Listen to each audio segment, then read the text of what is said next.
You are listening to SPN, the Sports Podcasting Network.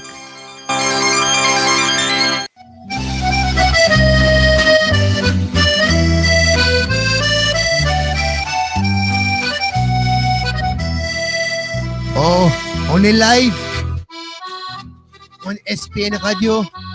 It's the Euro After Show. Studio line 778 400 SPN1. That is 778 400 SPN1. Live SPN Radio. Alors, t'en prends et t'en redemandes dans l'Euro After Show. Voici Kevin Laramee.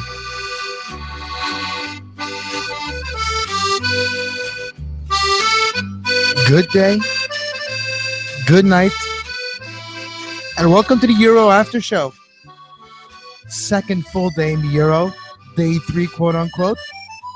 3 games in the docket today, but first, we'll start by talking about the unpleasant side of this tournament so far. The clash of fans before the games yesterday in Marseille in the last 48 hours, and today in this other clashes occurred. Today, the UEFA announced that it would take actions and sanctions against both England and Russia if clashes of both their supporters happen again during this tournament. So that's one thing for England and Russian fans to worry about outside of their safety. Quickly, if you are not aware, yesterday in the stadium, after the game, there was as well some Russia fans, some of them with some balaclavas, some of them that were identified as Russian ultras, many different group represented in that section, did rush a barrier, rush the security line, which was very thin, to be honest, and jump the England section. England fans had to sprawl, run, scatter, jump fences, jump seats, aisles, rows, to not get hit, not get punched in the face, and to escape what could have been a very dramatic moment. When you have a crowd movement, when you have hundreds, if not thousands of people trying to get away from a situation of violence, crowd movement can become a trampling. And fortunately, in the stands, nobody was reported injured because of a trampling effect. For England, it's bad memories that we finally put to rest this year in 2016 with the Hillsborough disaster.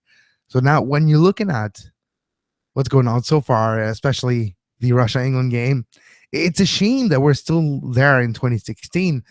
But to be quite honest, it's not as bad as people reported as well in the streets of Marseille, especially Saturday before the game, during the day. It was flashpoints. It was localized. It wasn't generalized. It wasn't, if you were in a safe area, quote unquote, you were not going to be affected by this situation. And that was the case. Stay tuned for Soccer Today tomorrow, now live Monday to Friday, 11 a.m. on this very channel. You can listen to Dwayne and I talk about this week. We're going to talk about Brad Humber tomorrow, a Sportsnet producer in Marseille who was there, who's seen it or not, and we're going to talk about it tomorrow. So stay tuned for this. This subject is not going away. I have a feeling so far that it will be the subject that people will be talking about outside of great goals. Because let's talk about on the pitch.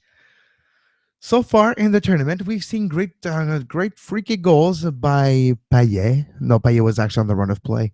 We've seen the Gareth Bale and the Eric Dyer free kick yesterday. Friday, we have seen a great cracker of a goal by Dimitri Payet. Well, today, Luka Modric himself, one of the players that I tout would be maybe the player of the tournament if Croatia goes on a run like certain pundit does have predicted. Modric, about 30 yards away, hit a volley that was oh so sweet. The ball was a clearance from the box that went really, really high. And you see Modric hiding the ball, getting ready, and going with the one-touch volley right in on the frame, first of all, into the net, the goalkeeper of Turkey trying to stop it, but the weight of the ball, the dip of the ball really, well, it surprised him. And the ball finished in the net for the victory. It was a winning goal for Croatia.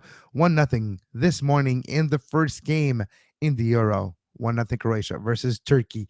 In the second game, history has been made. Northern Ireland have participated in a huge international tournament. It's done. They made it, but they still haven't scored a goal. They lost 1-0 to Poland. Nothing to be ashamed about. The Northern Irish really battled hard for this game, but they were really a class underneath. Unfortunately, Poland, when you compared position by position and player to player, it's like, well, it is literally comparing example Borussia Dortmund to the championship. So there was a lot of disparity on the pitch, but the work rate of the Northern Irish could be interesting. Against Turkey, they may be able to get a result. Against a Croatia, I doubt it. And that's the funny thing.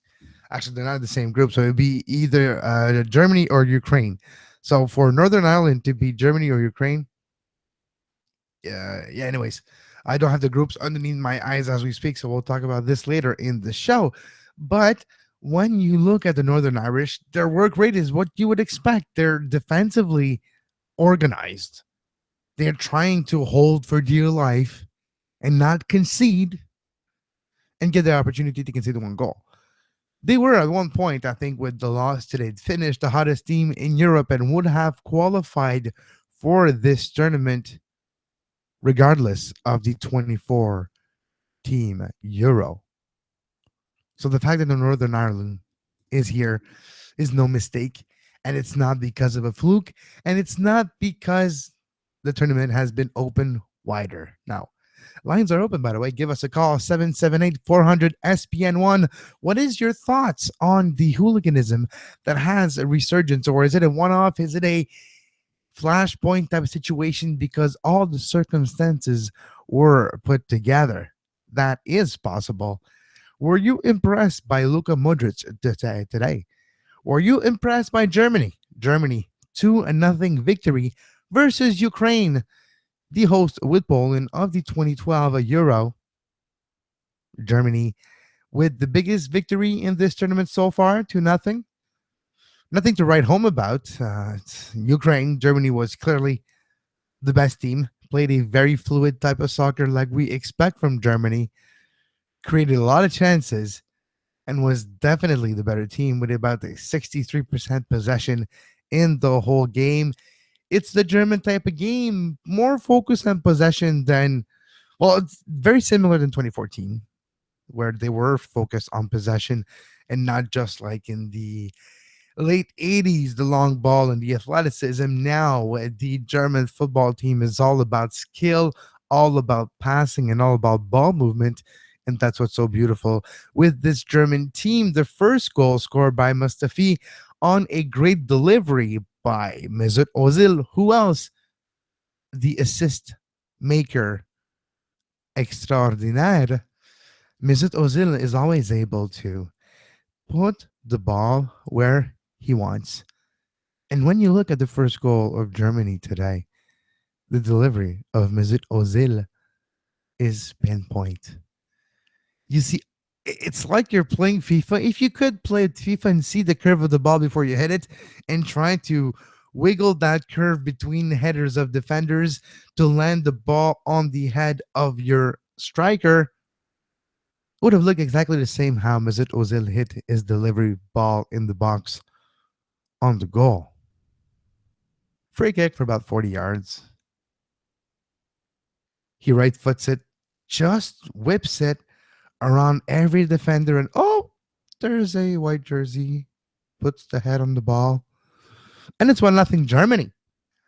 Later on, they got a second goal to assure everything.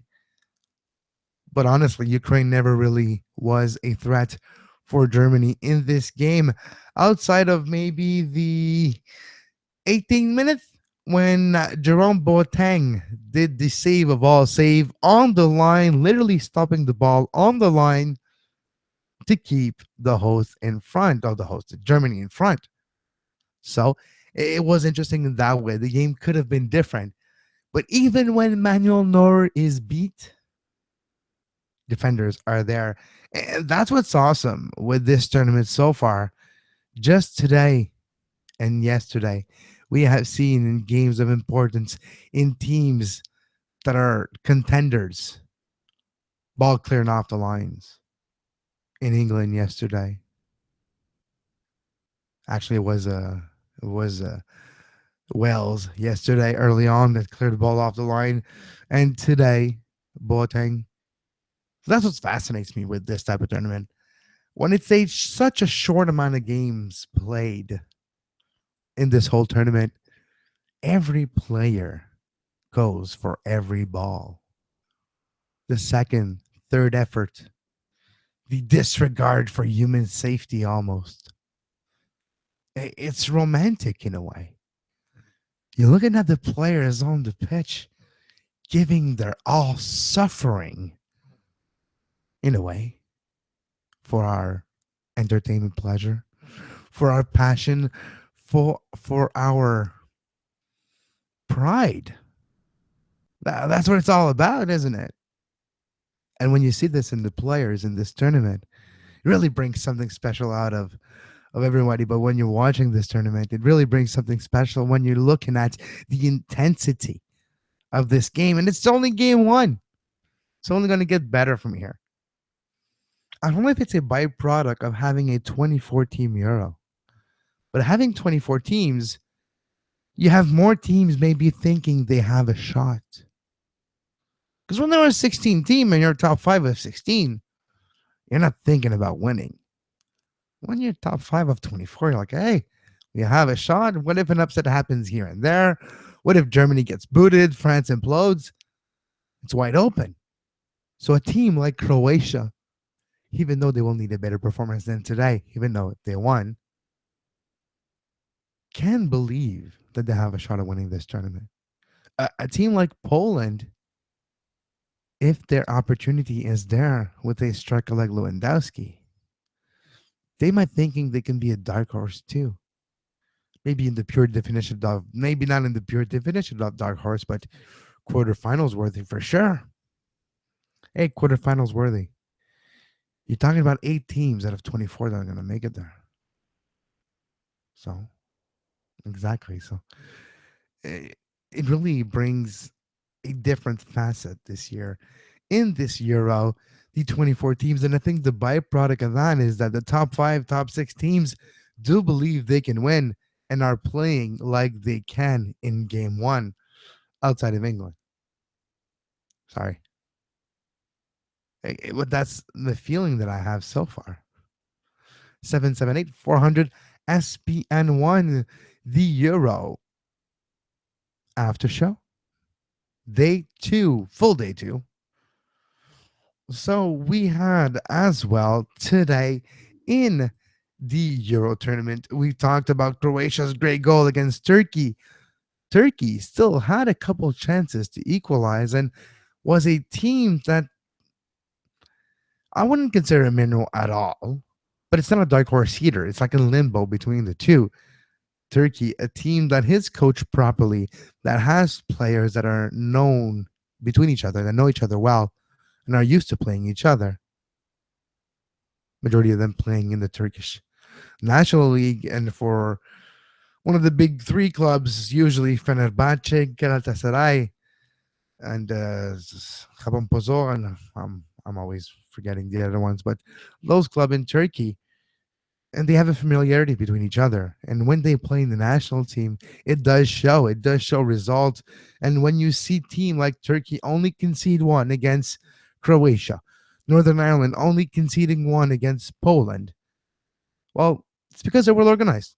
And when you go back to yesterday, yeah, Russia, they're not good, they're not bad. But this time around, we're not looking at a team imploding under Capello. We're looking at a team that clawed back and fought and got the equal.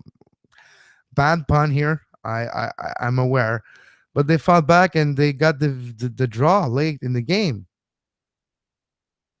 Wales, a team that everybody thinks they know what to do against them. Oh, we'll just put 3, 4 guys against Bell, and what can they do?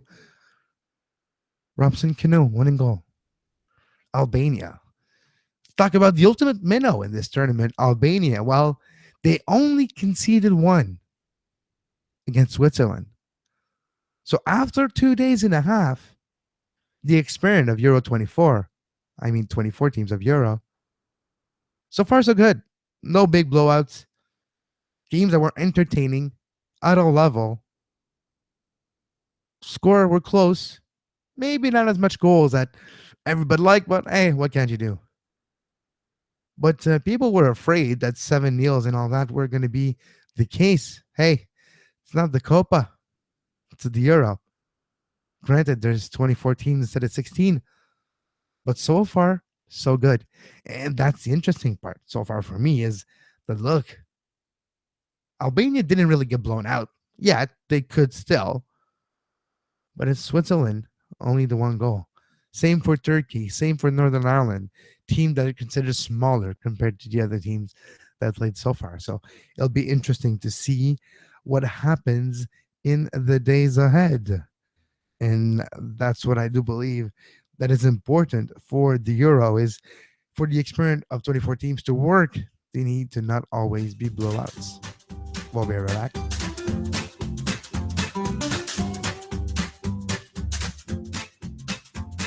Visit sportspodcastingnetwork.com for more.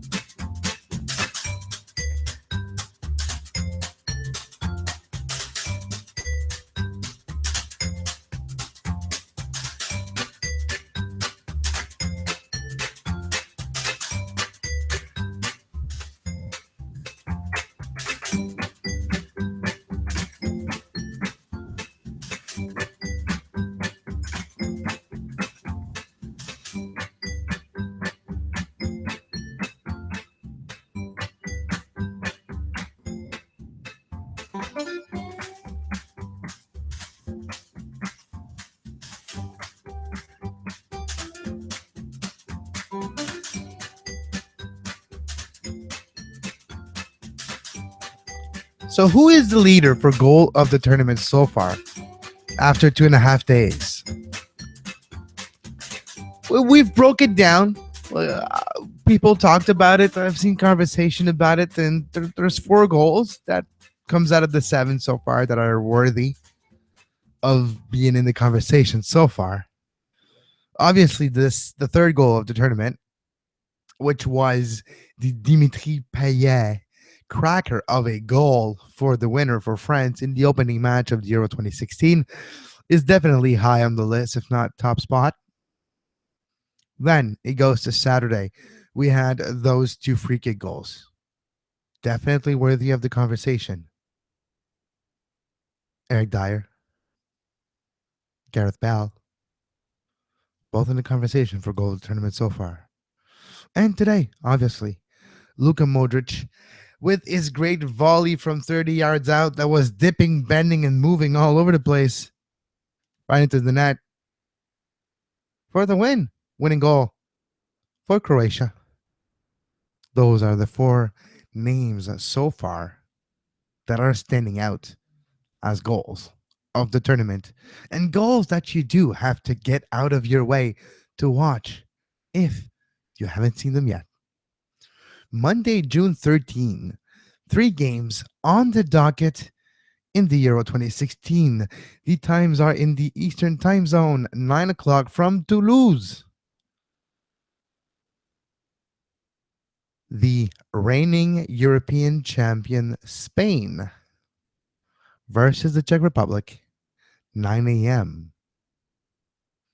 What type of tournament will it be for Spain? A type of 2012 tournament or type of 2014 tournament? I don't know yet. I still think it could be both. The opportunity is still there to be a bust or to be a winning run. I don't know. Tomorrow we'll see how they measure against the Czech Republic at 9 a.m.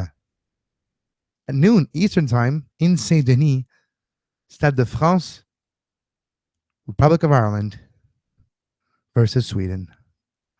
Robbie Keane versus Mother Zlatan. Should be interesting.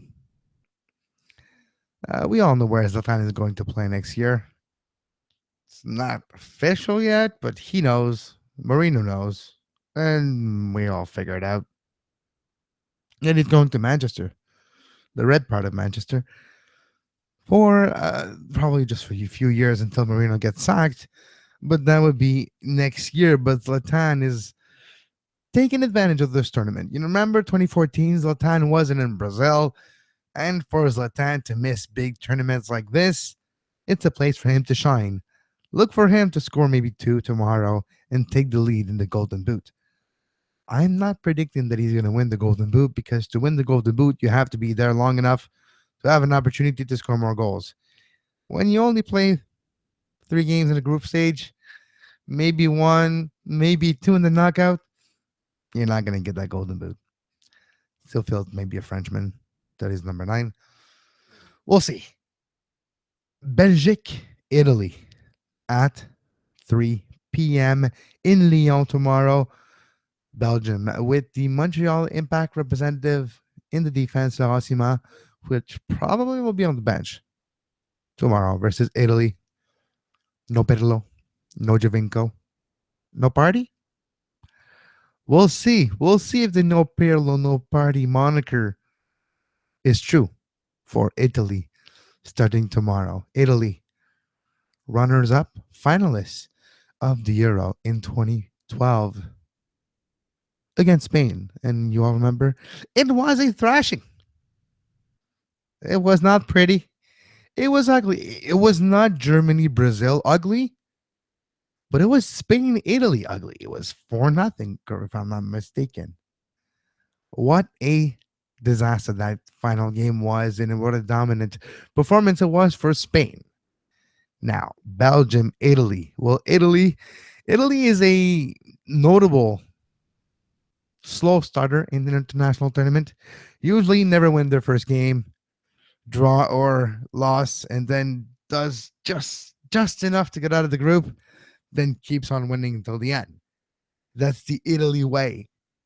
Will it be that way? We'll know tomorrow, Monday, when Belgium and Italy faces off at 3 in Lyon. Soccer Today, starting tomorrow, live Monday to Friday at 11 a.m. Right here, right between the 2 games, right between the early game and the new game. Come on, Soccer Today. Talk about the games of the day. Talk about your experience in this tournament, in the Copa. U.S. men's national team are moving on to the quarterfinals of the Copa. Talk about this. You do have the opportunity Monday to Friday, 11 a.m. on Soccer Today on SPN Radio with the studio line, same one as the Euro After Show, so 778 400 SPN1. That's 778 400 7761. Give us a follow on Twitter at myself personally at Kev Laramee. That's at KEVLARAMEE. Give the network a follow at SportsPodNet. You can subscribe to the network on iTunes, Stitcher, Feedburner, Podbay Player, Google Play. Basically, everywhere where you get your podcasts, usually, SPN is there. But the best place to get all the shows, including live broadcasts, is on the sportspodcastingnetwork.com page. You'll find Euro After Show Soccer Today. It's so easy. Menu, Soccer Today. Menu, Euro After Show. And all your podcasts are always available, as always, on the home page of the website and on the archived version of the site. And as always, everywhere where you get your podcasts. The normal rotation of shows will be coming back over the next few weeks. We're settling into our live rotation, which means we'll find time to come back with 5 Rings, USL Radio, 2 Solitude Soccer Podcasts, and 2S Extra Soccer Today, NASL Nightcap, Hardwood Radio, Gridiron Radio, What's the score? The sports news quiz, two upfront soccer show, and so on and so on. For all the big Formula One fans out there, Canadian Grand Prix just wrapped up today. And look later this week for the Canadian Grand Prix review show from Mark Daly and myself. We will break down what happened today at Ile Notre Dame and talk about our predictions from the preview show and preview the upcoming Baku Grand Prix already next weekend. So stay tuned to SPN, another busy week starting tomorrow on the network. You can give us an email if you would like to give us your thoughts on anything surrounding the world of sports podcasting network at gmail.com. And until tomorrow, 11 a.m. for Soccer Today, have a great soccer.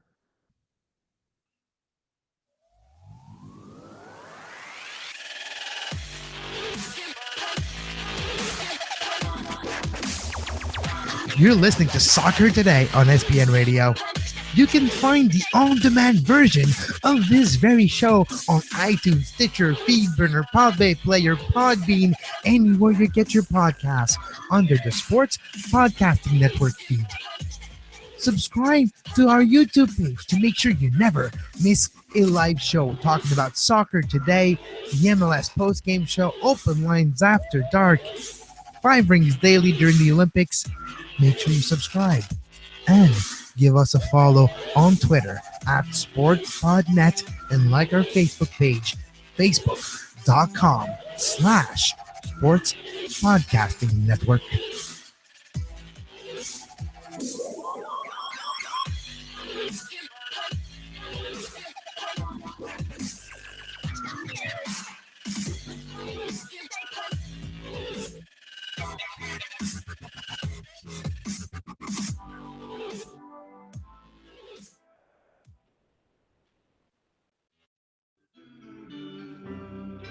You were listening to SPN, the Sports Podcasting Network. Visit us, sportspodcastingnetwork.com.